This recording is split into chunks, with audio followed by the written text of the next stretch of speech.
எழுச்சியும் மற்றற்ற மகிழ்ச்சியும் நெகிழ்ச்சியும்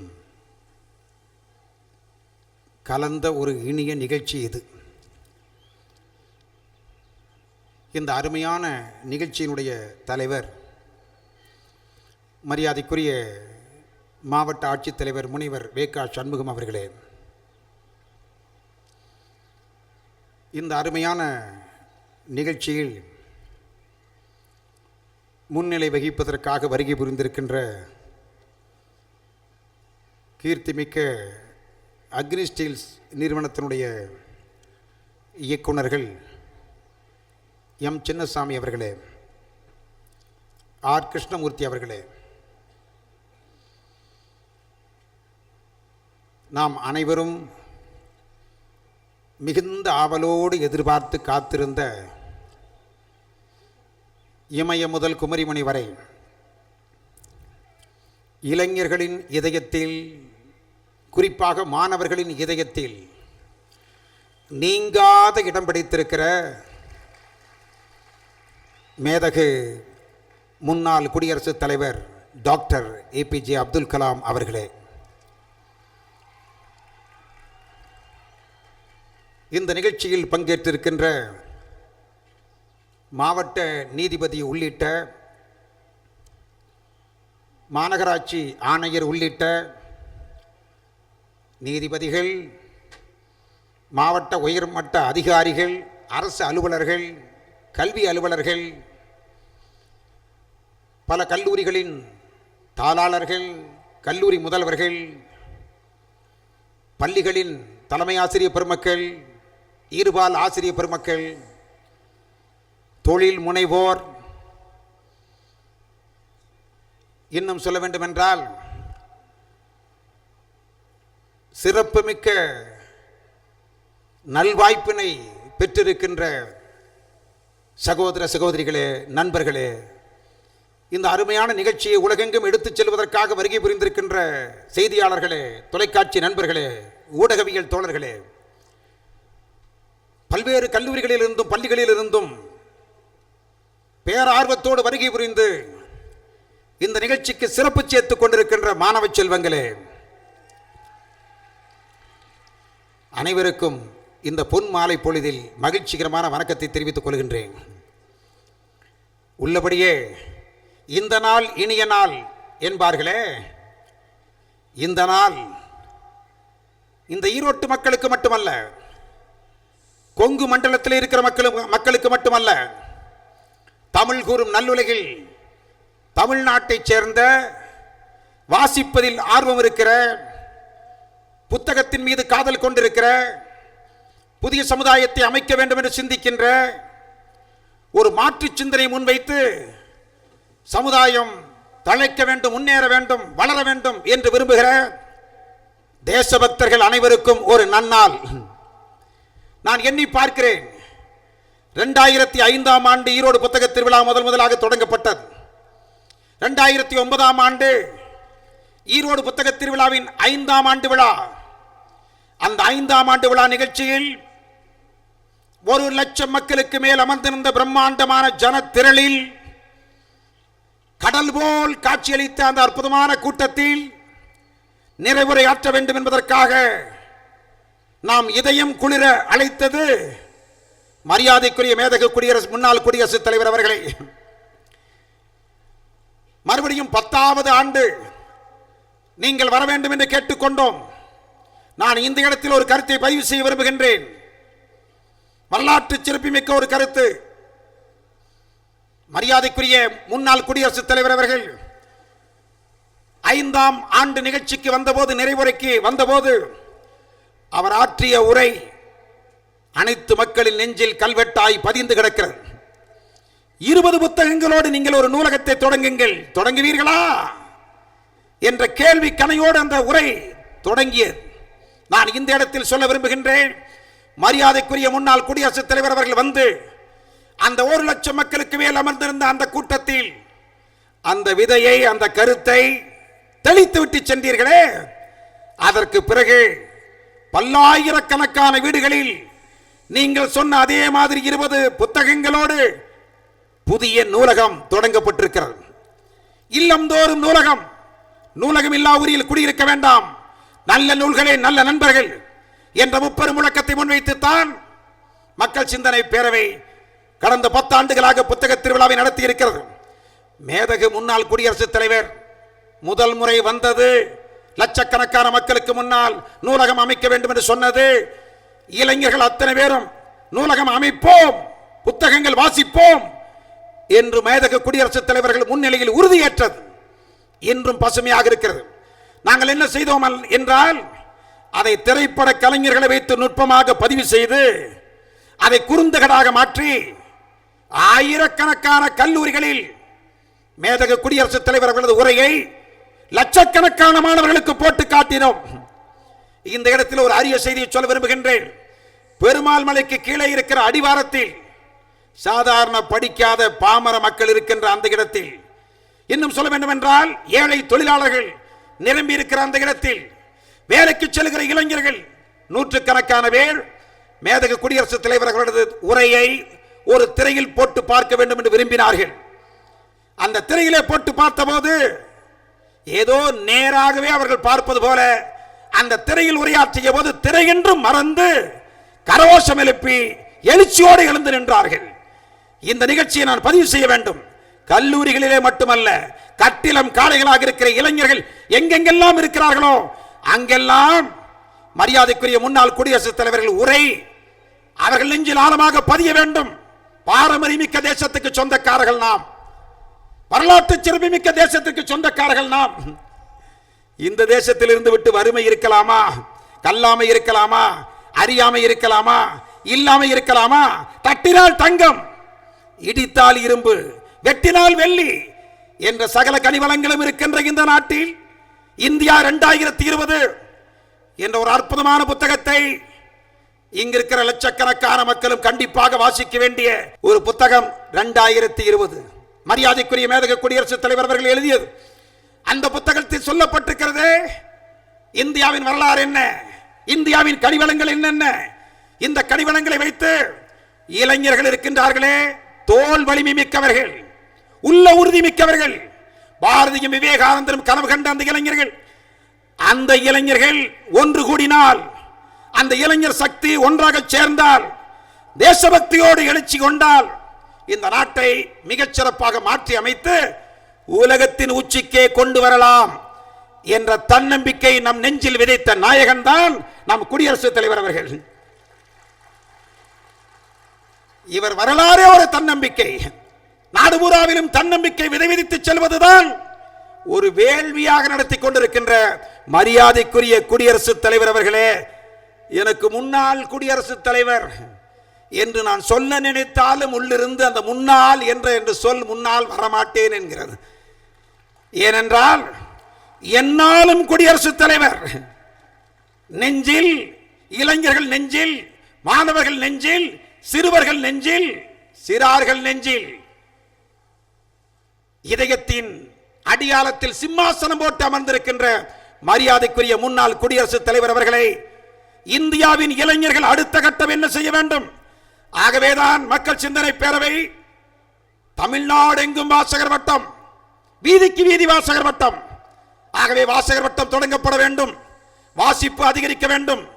புத்தகங்கள் தானே முன்னாள் குடியரசுத் தலைவரை இந்த எழுச்சிமிக்க கூட்டத்தில் வந்து அமரக்கூடிய அளவில் ஒரு அறிவியல் மேதையாக, ஒரு குடியரசுத் தலைவராக, குடியரசுத் தலைவராக மட்டுமல்ல உலகத்தின் மிக பெரும் தலைவர்களில் ஒருவராக உயர்த்தி இருக்கிறது புத்தகங்கள்.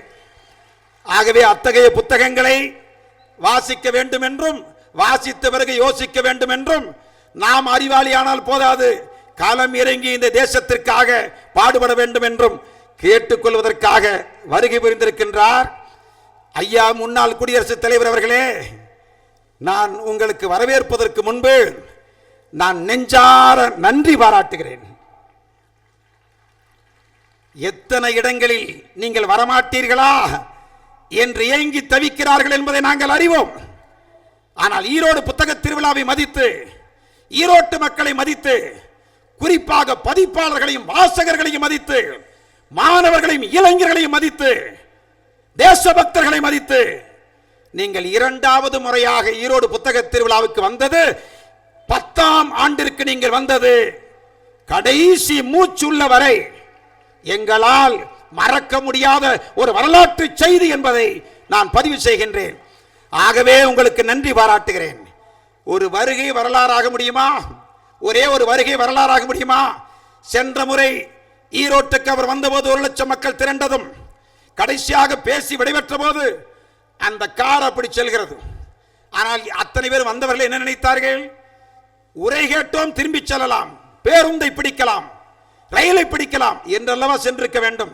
அதற்கு பதிலாக மறுபடியும் அரங்கத்திற்கு நுழைந்து உள்ளே அத்தனை புத்தகங்களையும் ஐயா அவர்கள் உரை கேட்டு உருகி போய் அந்த உரையின் தாக்கத்தால் உள்ளே சென்று அத்தனை புத்தகங்களை விலைக்கு வாங்கி சென்று வாசித்த அந்த அருமையான நிகழ்வை நினைத்து பார்க்கிறேன். உங்கள் வருகை ஒரு வரலாறானது. மீண்டும் இந்த நாளில் நீங்கள் வந்திருக்கின்ற வருகை வரலாற்றால் மறக்க முடியாத ஒரு சம்பவம் என்று கூடியிருக்கிற பல்லாயிரக்கணக்கான மக்களின் சார்பில் மீண்டும் ஒருமுறை நெஞ்சார உங்களை வரவேற்கின்றேன். அதே போல இந்த நிகழ்ச்சிக்கு தலைமை ஏற்கின்ற மாவட்ட ஆட்சித்தலைவரை வரவேற்கின்றேன்.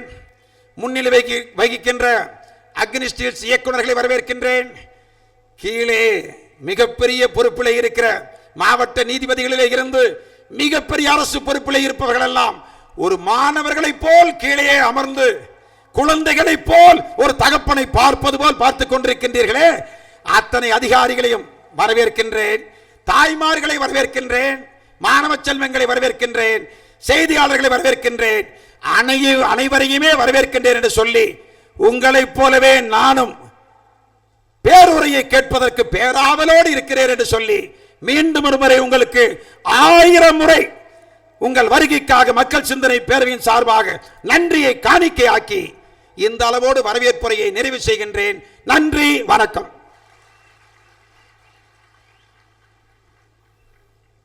நாம் ஆவலோடு எதிர்பார்த்து கொண்டிருக்கின்ற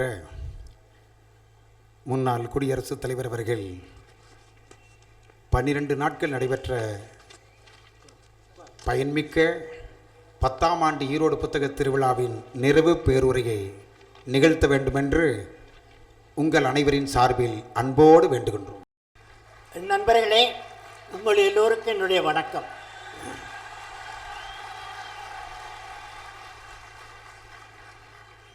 திரு ஸ்டாலின் குணசேகரன் அவர்கள், முனைவர் டாக்டர் சண்முகம் அவர்கள்,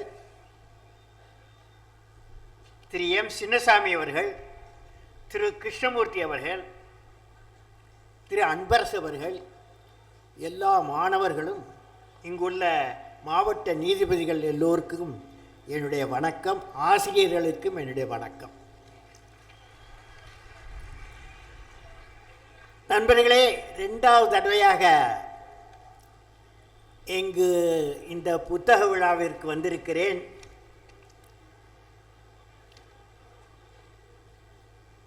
எனக்கு ஒரு ஞாபகம் இருக்கிறது. ஒரு அருமையான ஒரு 2 வரிகள்.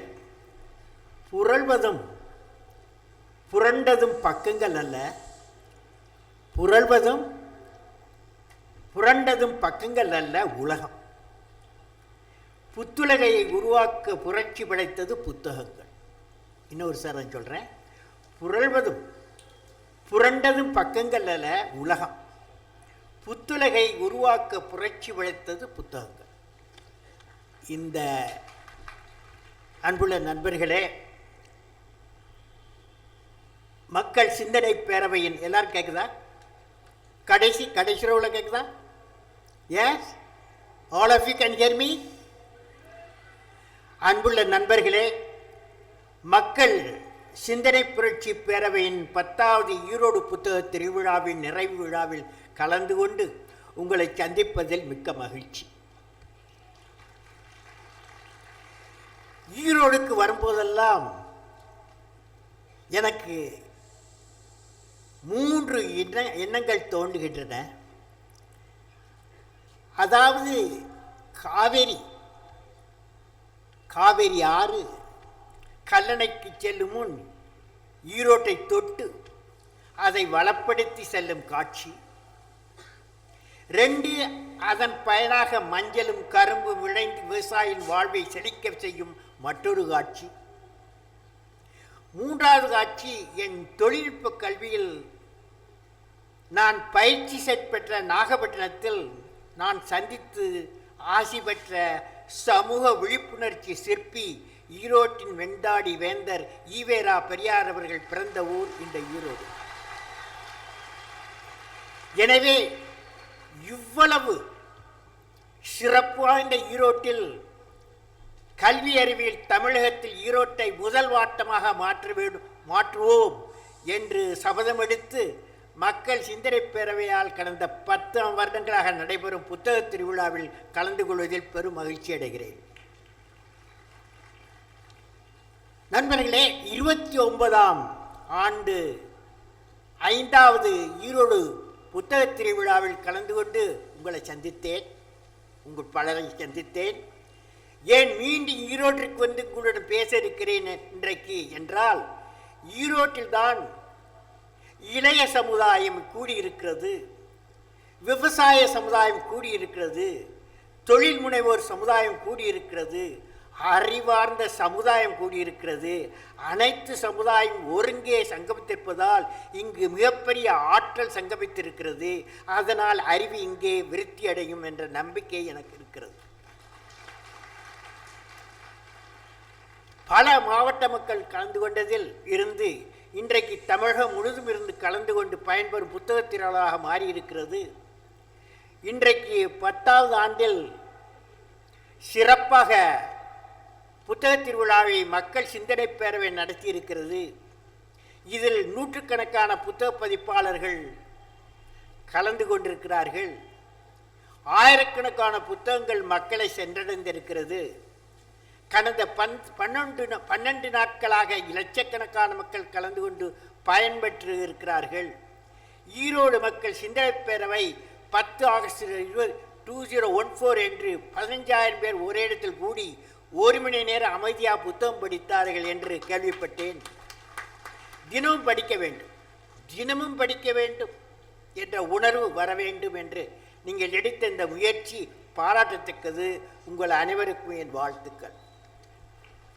புத்தகங்கள் எவ்வாறு மனிதனது வாழ்வில் சிறப்பான மாற்றத்தை ஏற்படுத்தியிருக்கிறது, அது எப்படி அறிவார்ந்த எண்ணங்களை உருவாக்குகிறது, அதனால் ஒரு சமுதாயம் ஒரு நாடு எவ்வாறு வளர்ச்சி அடைகிறது என்பதை பற்றி நாம் உணர வேண்டும். எனவே நண்பர்களே, நற்புத்தகங்கள் என் அரும்பெரும் ஆசிரியர், நற்புத்தகங்கள் என் அரும்பெரும் ஆசிரியர் என்ற தலைப்பில் உங்களுடன் கலந்துரையாட விரும்புகிறேன்.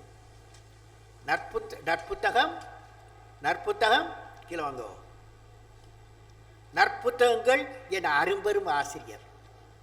இப்போது நண்பர்களே, அப்படி சைடில் பாருங்க, முன்னால் பாருங்க, லைட் எரியுது இல்லையா? லைட் எரியுது, ஒரு பல்ப் இருக்கு இல்லையா? பல்ப் இருக்குது, லைட் எரியுது. அப்போ உங்களுக்கு ஞாபகம் யாரு வருது? தாமஸ் ஆல்வா எடிசன் வர்றார், ஞாபகத்துக்கு வர்றார். அந்த பல்பை பார்த்தோன்னே, அந்த லைட்டை பார்த்தோன்னே, அந்த காட்சியிலிருந்து உங்களை ஒரு 3 விஞ்ஞானிகளை பற்றி பேச அழைத்து செல்ல போகிறேன். ரெடியா நீங்கள்லாம்? நண்பர்களே, சில நாட்களுக்கு முன்பு நான் ஒரு புத்தகம் படித்தேன். அந்த புத்தகத்தில் 3 பற்றி படித்தேன். அதாவது sir Humphry Davy, Michael Faraday and Thomas Alva Edison. வேதியியல் துறையின் போற்றத்தக்க விஞ்ஞானியான சர் ஹம்ப்ரி டேவி என்பவர் ராயல் சொசைட்டி லண்டனில் உறுப்பினராக இருந்தார். மைக்கேல் ஃபாரடே உங்களுக்கு தெரியும் எல்லாருக்கும். மைக்கேல் ஃபாரடே என்ற விஞ்ஞானி ஒரு நாள் நூலிழையத்தில் இம்ப்ரூவ்மெண்ட் ஆஃப் மைண்ட்ஸ், அதாவது மனிதனின் முன்னேற்றம் என்ற நூலை படித்தார். அதை படித்து முடிக்கும்போது எப்படியாவது விஞ்ஞானி சர் ஹம்ப்ரி டேவியிடம் சேர்ந்து வேதியியல், இயற்பியல் மற்றும் மின்சாரத்தில் ஆராய்ச்சி படிப்பில் ஈடுபட வேண்டும் முடிவெடுத்தார் ஃபாரடே. ஆனால் மைக்கேல் ஃபாரடேக்கு ஒரு தற்காலிக வேலைதான் விஞ்ஞானி சர் ஹம்ப்ரேவின் ஆய்வகத்தில் கிடைத்தது. அங்கே ஆய்வகத்தையும் ஆராய்ச்சி உபகரணங்களையும் சுத்தப்படுத்தும்படிதான் அவருக்கு கிடைத்தது மைக்கேல் ஃபாரடே. அடுத்த ஒரு மாதத்தில் மைக்கேல் ஃபாரடேயின் தனித்திறமையும் ஆராய்ச்சி உள்ளத்தையும் கண்டுணர்ந்த சர் ஹாம்ப்ரே டேவி அவரை ஆராய்ச்சியில் பங்கு கொண்டு ஆராய்ச்சி மொழியில் குறிப்பெடுக்கச் சொன்னார். மைக்கேல் ஃபாரடே அந்த பணி சர் ஹம்ப்ரே டேவியின் ஆராய்ச்சிக்கு மிகவும் உதவிகரமாக இருந்தது. அதனால் மைக்கேல் ஃபாரடேயை முழுமையான ஆராய்ச்சியில் ஈடுபட வைத்தார் சர் ஹம்ப்ரே டேவி. அந்த ஆராய்ச்சியில் மைக்கேல் ஃபாரடே காந்தப்புலத்தை பற்றிய புதிய கண்டுபிடிப்பை கண்டுணர்ந்தார். ஒரு நாள் அவர் காந்தப்புலத்தில் இருந்து மின்சாரத்தை உற்பத்தி செய்வதையே காண்பித்தார். அதுதான் ஃபாரடே லா என்றானது. அந்த Faraday law, how to create electricity, எப்படி மின்சாரத்தை உற்பத்தி பண்ணலாம், ஃபாரடே லா என்றானது. ஆனால் தாமஸ் ஆல்வா எடிசனின் வாழ்க்கை வித்தியாசமானது. அவரது வாழ்க்கையில் பள்ளியும் இல்லை, ஸ்கூலும் இல்லை, ஆசிரியர்களும் இல்லை. அவருக்கு அடிப்படையான கல்வி கிடைக்கவில்லை. அவரது ஆசிரியரெல்லாம் பொது நூலகம்தான். அவர் வாழ்க்கையில் நடந்த மிகப்பெரிய அதிசய சம்பவம் என்னவென்றால், மைக்கேல் ஃபாரடே எழுதிய மின்சார செய்முறை ஆராய்ச்சியை பற்றி 2 புத்தகத் தொகுதிகள் அவருக்கு பொது நூலகத்தில் கிடைத்ததுதான். இந்த 2 புத்தகங்கள் தான் தாமஸ் ஆல்வா எடிசனுக்கு அறிவியல் ஆராய்ச்சிக்கு அடிப்படையான ஆராய்ச்சி வழிமுறை, அவரது இலட்சியங்களை வென்று எடுக்கும் சூத்திரத்தை அவருக்கு கற்றுக் கொடுத்தது. மைக்கேல் ஃபாரடே தான் தாமஸ் ஆல்வா எடிசனுக்கு மானசீக குருவானார். தனது சிறுவயதில் தாமஸ் ஆல்வா எடிசனுக்கு ஒரு கனவு. தாமஸ் ஆல்வா எடிசன், நீங்கள் எல்லாம் பார்த்துக்கிட்டு இருக்கீங்க, இப்போ இந்த லைட் எரியுது. தனது சிறு வயதில் தாமஸ் ஆல்வா எடிசனுக்கு ஒரு கனவு. அந்த கனவு நியூயார்க் நகரம் முழுவதையும் மின்மயமாக்க வேண்டும் என்ற கனவு தான். அப்பொழுது ஆயில் லாம்பு தான் நியூயார்க்கில் இருந்துச்சு. ஃபாரடேயின் விதியின்படி தாமஸ் ஆல்வா எடிசன் மின்சார பல்பையும் மின்சார சக்தியையும் கண்டுபிடித்தார். இந்த மூவரிடம் கனவிற்கும் Humphry Davy, Michael Faraday, Thomas Alva Edison, இந்த மூவரிட கனவிற்கும் எண்ணத்திற்கும் இடையே உள்ள அறிவியலின் முக்கோண இணைப்பு ஏற்பட்டது. இந்த முக்கோண இணைப்பிலிருந்து நமக்கு கிடைக்கும் கருத்து என்னவென்றால், ஒவ்வொரு வெற்றியாளனுக்கும் ஒரு வழிகாட்டி இருக்கிறார். அவர்கள் சில நேரங்களில் ஆசிரியராகவும் பல நேரங்களில் புத்தகங்களாகவும் இருந்து வழிகாட்டி இருக்கிறார்கள். எனவே நண்பர்களே, நாம் எவ்வளவு புத்தகங்கள் வாங்கியிருக்கிறோம் என்பது முக்கியமில்லை, எவ்வளவு புத்தகங்களை உள்வாங்கி படித்து நாம் நம்ம அறிவை வளப்படுத்தி இருக்கிறோம், அதன் மூலம் நம் வீட்டையும் நம் நாட்டையும் வளப்பெறச் செய்திருக்கிறோம் என்பதுதான் முக்கியம். எல்லாரும் திருப்பி சொல்றீங்களா? ரெடியா? புத்தகம் வாங்குவதனால் வருவதல்ல அறிவு. புத்தகங்களை படித்து அதன் மெய்ப்பொருள் கண்டு உணர்வதுதான் அறிவு. புத்தகம் சிறு வயதில் அரும்பெரும் எண்ணங்களும், திருப்பி சொல்றீங்களா? பிறரை குறித்து மட்டும் ஆராய்வர் சாதாரண மனிதர். சொல்லுங்க பார்ப்போம். பிறரை குறித்து மட்டும் ஆராய்பவர் சாதாரண மனிதர். கல்வி கற்றிருந்தாலும் தன்னையும் நன்கு அறிபவரே கல்விமான். ஒவ்வொருவரும் கல்விமானாக முயல வேண்டும். கல்வியின் உண்மையான நோக்கம் நாட்டிற்கு அரும்பெரும் பணி செய்யும் சக்தியையும் ஊழப்பூர்வமான வேகம் பெற்ற ஒரு நல்ல மனிதனை உருவாக்குவதே. நன்றி. நம்ம நாட்டில் நடந்ததை பற்றி சொல்ல போகிறேன். இப்போ ஸ்ரீனிவாச ராமானுஜம் அவர்கள் இந்த கடந்த நூற்றாண்டின் தரசிறந்த கணித மேதை. அவருக்கு இயற்கையாகவே கணிதத்தில் திறமை வாய்க்கப்பட்டிருந்தார். அவரது 13வது வயதில் அவர் எஸ் லோனி எழுதிய அட்வான்ஸ் ட்ரிக்னாமெட்ரி என்ற புத்தகத்தை முழுவதும் படித்து முடித்து தானே தியரங்களும் அல்காரிதங்களும் படைத்தார். பள்ளியில் யாருக்கும் இல்லாத வகையில் கணிதத்தில் தனித்துவம் பெற்று விளங்கினார். மற்ற பாடங்களை விட கணிதத்தில் அவர் அரும்பெரும் வெற்றியடைந்தார்.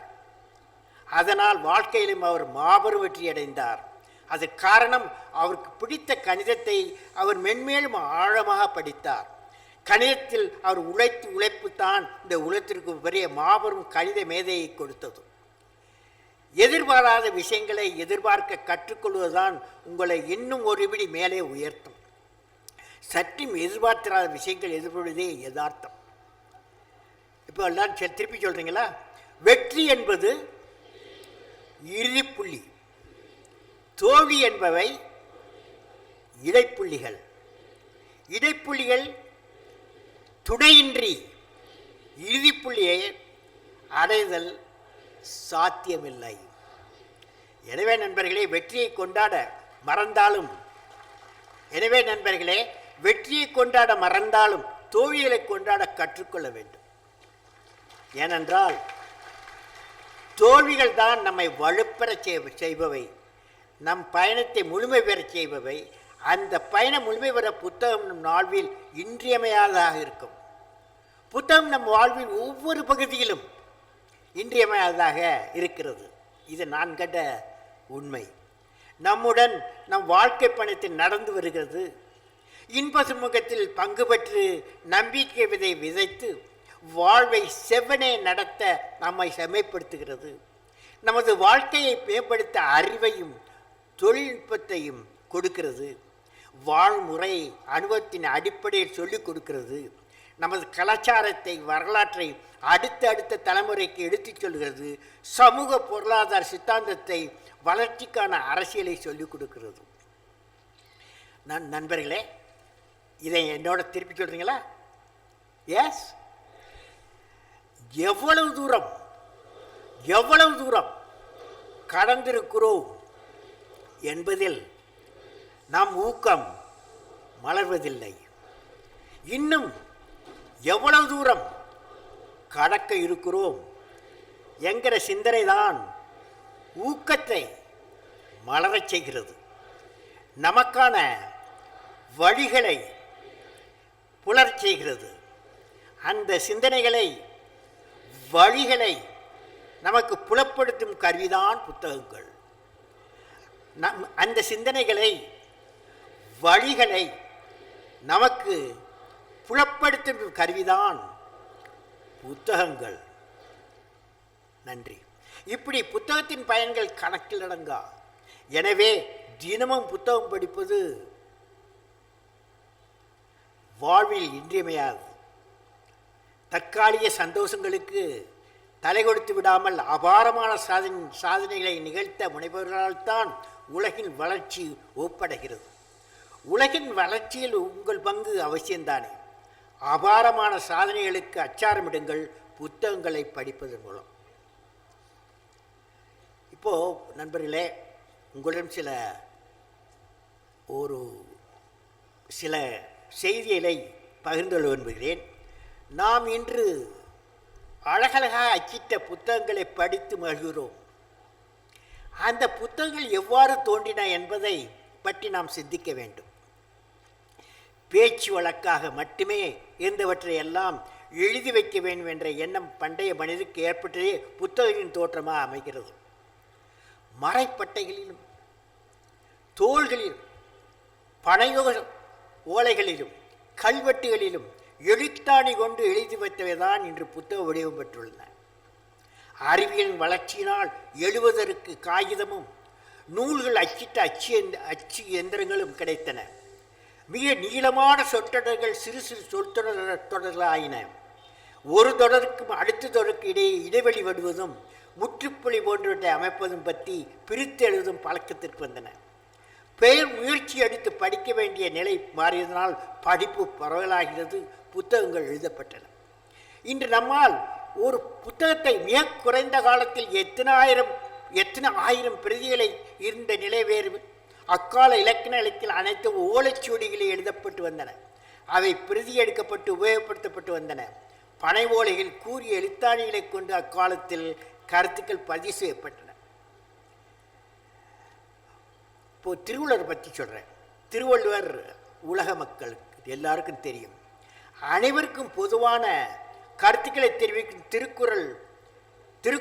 திருவள்ளுவர் 2000 ஆண்டுகளுக்கு முன்பு எழுதிய திருக்குறள் 1330 குறளும் பனை ஓலைகளில் எழுத்தாணி கொண்டு எழுதப்பட்டது. நூலில் பல அவற்றை எழுதியவர்கள் காலத்திலே பயனிறந்தவாகி விடுகின்றன. சில ஒரு நூற்றாண்டுக்கு இன்னும் ஒரு சில நூற்றாண்டுக்கு தருங்குகின்றன. ஆனால் திருக்குறள் 20 நூற்றாண்டுகளுக்கு பின்னும் வழக்கில் இருக்கிறது. இந்திய மொழிகள் பலவற்றிலும் உலக மொழிகள் பலவற்றிலும் முயற்பெற்றுள்ள திருக்குறள் உலக பொதுமுறை என்று அழைக்கப்படுவதில் வியப்பு ஒன்றுமில்லை. எல்லோருக்கும் ஏற்றுக்கொள்ளக்கூடிய திருக்குறளை படைத்த திருவள்ளுவரை நான் என் வழிகாட்டி என்றே கூறுவேன். உங்களுக்கு வழிகாட்டி, எனக்கு வழிகாட்டி. எனக்கு பிடித்த திருக்குறள் ஒன்றை உங்களுடன் பகிர்ந்து கொள்ள விரும்புகிறேன். அறிவு அற்றங்காக்கும் கருவி என்று செருவாருக்கு உள்ளளிக்கல் ஆகா அரண். குறள் 421. அதாவது அறிவு என்பது அழிவு வராமல் காக்கும் கருவியாகும். மேலும் பகைவராலும் அழிக்க முடியாத உள்ளரணும் கோட்டையாகும். எத்தகைய சூழ்நிலையிலும் அரண் போல், அதாவது கோட்டை போல் நின்று நம்மை காக்கும் என்பதாகும். இது திருவள்ளுவர் எனக்கு மிக பிடித்த பெரும் பெரும் பெரும் மனிதர். இரண்டாவது, தமிழ் தாத்தா என்று அழைக்கப்படும் திரு உவே சுவாமிநாதன் அவர்களின் தமிழ் தொண்டு உலகம் உள்ளவரையும் மறக்க முடியாதாகும். இவரின் தமிழ் பணி கங்கு கரை காணாத கடலை விட பறந்தது. இவருடைய சீரிய முயற்சியினாலேயே செல்லரித்து போயிருந்த நமது இலக்கிய நூல்கள் காப்பாற்றப்பட்டு நூலுடையும் பெற்று இன்று நம்மிடையே உலாவுகின்றன. பண்டைய கால இலக்கியங்கள் அனைத்து ஓலைச்சுவடிகளே எழுதப்பட்டது. நான் சொன்னது போல் பனை ஓலைகள் கூறிய எழுத்தாணை கொண்டு அக்காலத்தில் கருத்துக்கள் பதிவு செய்யப்பட்டன. இவ்வாறு பதிவு செய்யப்பட்ட இலக்கியங்கள் அங்கங்கே சிதறி கிடந்தன. ஆனால் உவே சுவாமிநாதையர் தமிழின் மீது இருந்த அளவிலா பற்றின் காரணமாக தமிழகமெங்கும் அலைந்து திரிந்து ஓலைகள் எழுதப்பட்ட இலக்கியங்களை சேகரித்தார். ஓலைச்சுவடிகள் கிடைத்தால் மட்டும் போதாது, அவற்றை ஆராய்ந்து அறிந்து அவற்றை கடல் போல் பரவி கிடந்த தமிழ் கருத்துக்களை எழுத்துக்களை கொண்டு வர வேண்டும். ஓலைச்சுவடிகள் பெரும்பாலும் படிக்க முடியாத அளவிற்கு பழுதுபட்டிருந்தன. அந்த அரிய நூல்களை சரி செய்வதற்கு ஆழ்ந்த புலமையும் பொறுமையும் அதிகமாக வேண்டும். இத்தகைய பண்புகள் திரு உவே சுவாமிநாதன் அவர்களிடம் இருந்ததினால் பல அரிய தமிழ் இலக்கண நூல்கள் கிடைத்தன. அவர் அச்சிலேற்றி பாதுகாத்த நூல்கள் முற்கால இலக்கிய பதிப்புகள், இடைக்கால இலக்கிய பதிப்புகள், பிற்கால உரைநடை நூல்கள் என 3 பிரிவுகளின் கீழ் வகைப்படுத்தப்படுகின்றன. அவற்றில் முக்கியமான நூல்கள் வாவே உடைய பணி சங்க இலக்கியத்தில் 10 பாட்டு, புறநானூறு, ஐங்குறுநாறு, 10 பரிபாடல், குறுந்தொகை போன்றவை. காவிய நூல்கள் சீவக சிந்தாமணி, சிலப்பதிகாரம், மணிமேகலை, பெருங்கதை போன்றவை. புராண நூலின் நன்னூல், திருமுருகாற்றுப்படை, தண்டபாணி விருத்தம், மதுரை சொக்கநாத மும்முனி கோவை போன்றவையும் மற்றும் பொருநாறாற்றுப்படை, சிறுவனாற்றுப்படை, பெருவனாற்றுப்படை, முல்லைப்பாட்டு, கலம்பக உலா, பிள்ளைத்தமிழ், அந்தாதி தூது என பல நூல்கள் அரும்பாடுபட்டு தொகுத்து குறுந்தொகை நூலை தனது 82வது வயதில் அச்சிட்டு வெளியிட்டார் உவே சுவாமிநாதையர். ஏடுகளை கண்டறிய அவர் பெற்ற சிரமங்களை அவரே எழுதிய என் சரித்திரம் என்ற நூலில் காணலாம். என்னுடைய லைப்ரரியில் அந்த முக்கியமான நூல். ஏடுகளை கண்டறிய அவர் பட்ட சிரமங்களை அவரே எழுதி என் சரித்திரம் என்ற நூலில் காணலாம். இந்த புத்தகம் உவேசாவியின் அறிவுசார் தேடலை தெரிவிப்பதோடு அடுத்த தலைமுறைக்கு அவற்றை கொண்டு சேர்க்க வேண்டும் என்ற அவரது தொலைநோக்கு சிந்தனையும் எடுத்துக் கூறுவதாக தெரிகிறது. நண்பர்களே, 2 பேரை பற்றி சொன்னேன். திருவள்ளுவர், உவே சுவாமிநாதையர். தமிழ் தாத்தாவை போலவே தமிழ் வளர்த்த மற்றும் ஒருவர் ஜி.யு. போப் என்பவர் இங்கிலாந்து நாட்டிலிருந்து தம் 19ஆம் வயதில் தமிழகம் வந்து ஏறக்குறைய 35 ஆண்டுகளை இந்தியாவில் வாழ்ந்தார். சென்னை, திருநெல்வேலி, தஞ்சாவூர், நீலகிரி, பெங்களூர் ஆகிய இடங்களில் தங்கியிருந்தார். தமிழ் மொழியால் கவரப்பட்ட போப் அவர்கள் தமிழ் இலக்கண இலக்கியங்களை கற்றுத் தேர்ந்தார். திருக்குறள், திருவாசகம், நாலடியார், மணிமேகலை ஆகிய தமிழ் நூலை ஆங்கிலத்தில் மொழிபெயர்த்தார். தொடக்க நிலை தமிழ் எனக்கு எலிமெண்டரி தமிழ் கிராமர் என்ற புத்தகத்தை எழுதி 3 பகுதிகளாக வெளியிட்டார் ஜி.யு. போப் அவர்கள். உவேசா அவர்களை தன் மானசீக தமிழ் குருவாக ஏற்றவர். இத்தனைக்கும் இவர்கள் இருவரும் நேரில் சந்தித்ததில்லை. கடிதம் வாயிலாகவே அனைத்து கருத்தும் பரிமாற்றமும் நடந்தன. ஜி. போப் வாழ்க்கையில் நடந்த நிகழ்ச்சி ஒன்றை கூறுகிறேன். ஒரு நிலாக்கால இரவில் தன் பேராசிரியர் சூலியன் வென்ஸ் என்பவருடன் நடைப்பயிற்சியில் ஈடுபட்டிருந்தார் போப் அவர்கள். என்ன செய்து கொண்டிருக்கிறாய் என்று பேராசிரியர் கேட்க, தன்னை கவர்ந்த திருவாசகத்தின் என்ன செய்து கொண்டிருக்கிறாய் என்று கேட்டார் போப்பையர். தன்னை கவர்ந்த திருவாசகத்தின் மேலான தமிழ் கருத்துக்கள் மேலை நாட்டவர்களுக்கும் பயன்பட வேண்டும் என்ற நல்லெண்ணத்தில் அடிப்படையில் ஆங்கிலத்தில் மொழிபெயர்க்க முயற்சி செய்து கொண்டிருக்கிறேன் என்று சொன்னார். உடனே பேராசிரியர் சூலியன் வென்சன் அவர்கள் அந்த முயற்சியை தொடர்ந்து விரிவாக உழைத்து அதை நீங்கள் புத்தகமாக வெளியிட வேண்டும் என்றார். உடனே ஜி.யு. போப் அவர்கள் என்ன சொன்னார்? திருவாசகம் பெரும் கடலை போன்றது. என் அதை ஆங்கிலப்படுத்தி விடுவனோ என்ற சந்தேகமாகத்தான் இருக்கிறது என் வாழ்வில். நிலவொளி தனது அன்பான முகத்திலும் வெள்ளை மொழியிலும் பட்டு பிரகாசிக்க ஒரு உத்வேகத்துடன் பேராசிரியர் சூலியன் வென்சன் அவர்கள் சொன்னார்கள், போப், மிகப்பெரிய லட்சியத்திற்கான தொடர்ந்து உழைப்பதுதான் நீடித்து வாழும் வழி. திருவாசகத்தில் ஆங்கிலத்தில் மொழிபெயர்ப்பது மிகப்பெரிய லட்சியம். அதை மொழிபெயர்த்து முடித்து புத்தகமாக வெளியீடு வரை நீங்கள் வாழ்வீர்கள், வாழ்ந்து கொண்டே இருப்பீர்கள்.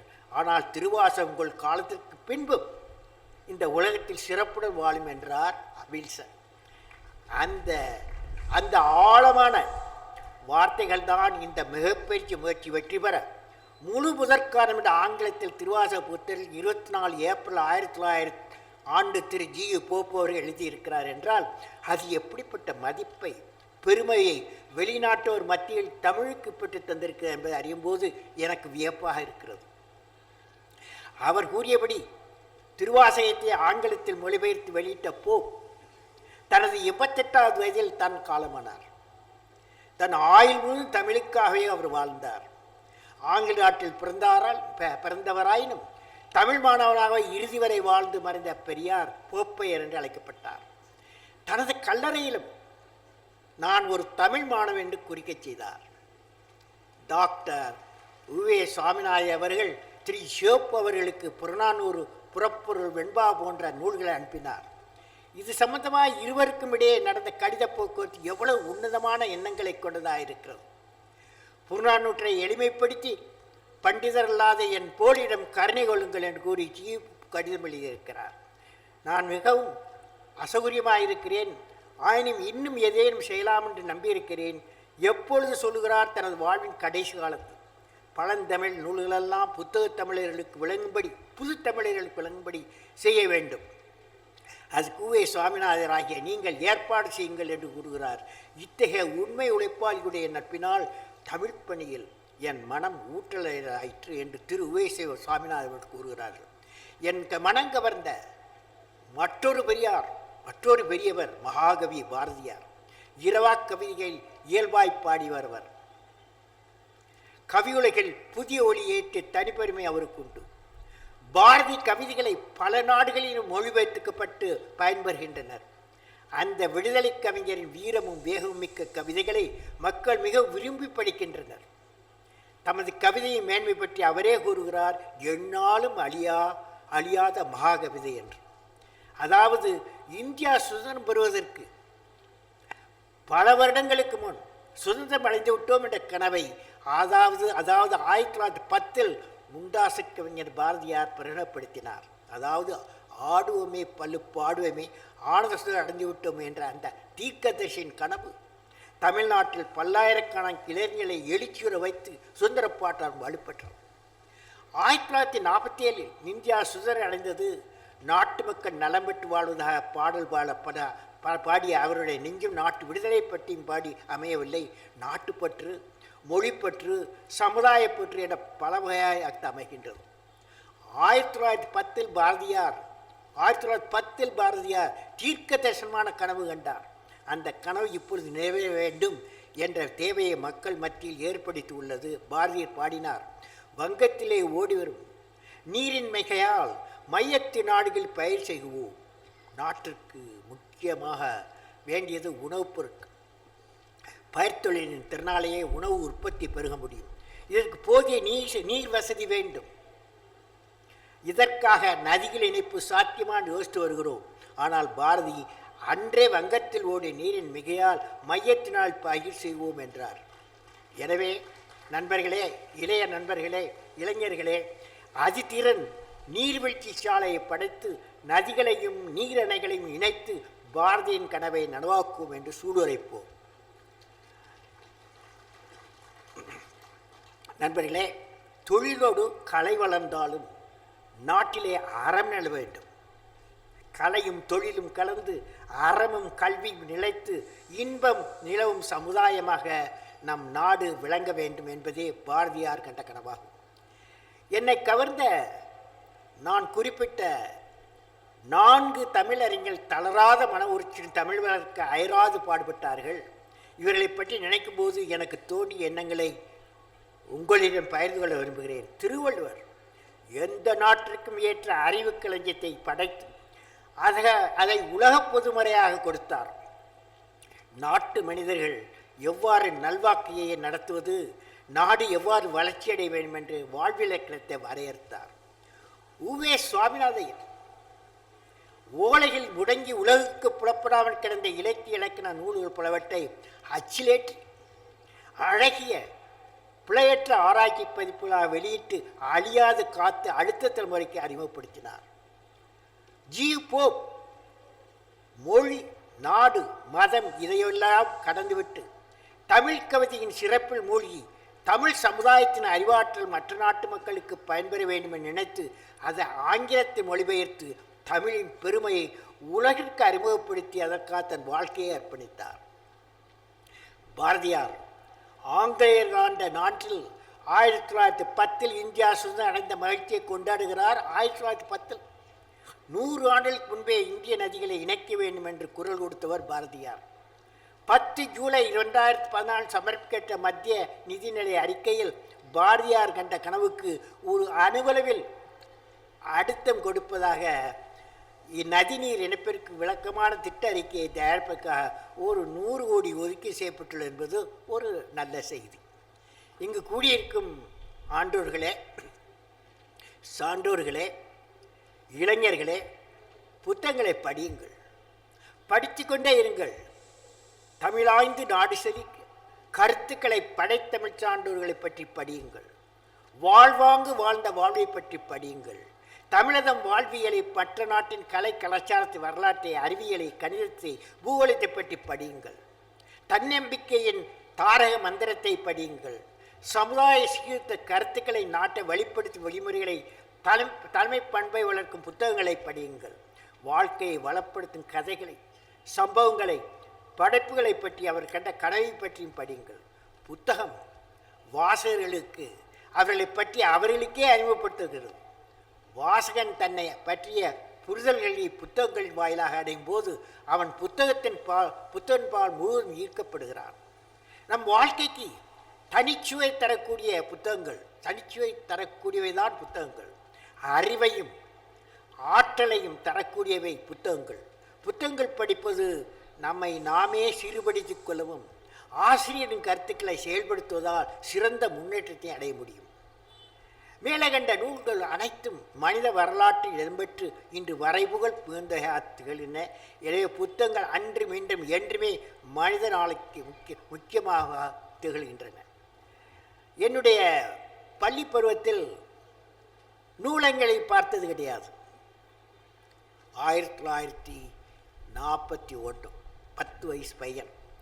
ராமேஸ்வரம் கோயிலுக்கு அருகில் உள்ள திரு மாணிக்கம் அவர்கள் சிறந்த நூல்களை வைத்திருந்தார். விடுமுறை நாட்கள் அவரது தனிப்பட்ட நூலகத்தை பயன்படுத்தி நல்ல அறிவான விஷயங்களை கற்றுக்கொண்டேன். இன்றைய 24ஆம் நூற்றாண்டு புத்தகங்கள் எலக்ட்ரானிக் புக்காக உள்ளன.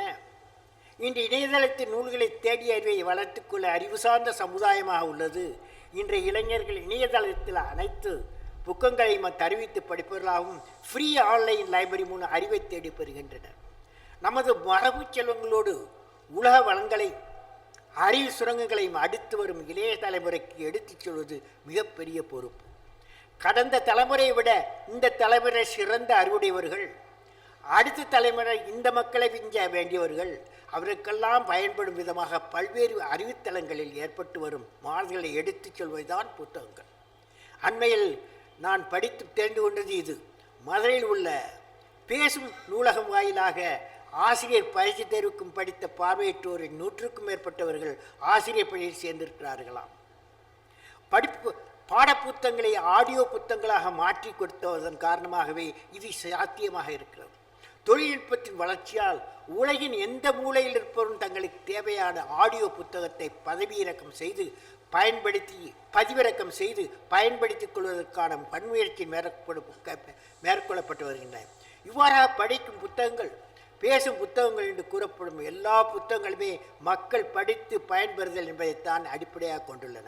எனவே புத்தகங்கள் நம் வாழ்வில் இடமிக்க முக்கியமானது. வாசித்தலை நேஸ்டலாக்கி வாழ்வில் வளம் பெறுங்கள், வெற்றியடையுங்கள். இந்த புத்தக திருவிழா நடத்தும் நண்பர்களுக்கு ஒரு வேண்டுகோள். புத்தக திருவிழா நடத்தும் நண்பர்களுக்கு வேண்டுகோள். உலகத்திலேயே பெரிய சாதனையாளர்களை, பெரிய மனிதர்களை பற்றி படித்து வளர்ந்த மாணவர்களின் கற்கும் திறன் மென்மேலும் வளரும். அப்படிப்பட்ட புத்தகங்களை படித்து அகத்தூண்டுதப்பட்ட குழந்தைகள் கேள்விகளை, எண்ணங்களை எழுச்சூட்டுவதாக இருக்கும். அது மட்டுமல்ல, அந்த குழந்தையின் கேள்விகள் கற்பனை திறத்துடன் இருக்கும். அதற்கு பதில் சொல்வது மிகவும் முக்கியம். இளைஞர்களின் உற்ற நண்பன் அருமையான புத்தகங்கள் தான். எனவே இந்த 10வது ஈரோடு புத்தக திருவிழாவை சிறப்பாக நடத்தும் மக்கள் சிந்தனை பேரவை நண்பர்களுக்கு ஒரு வேண்டுகோள்.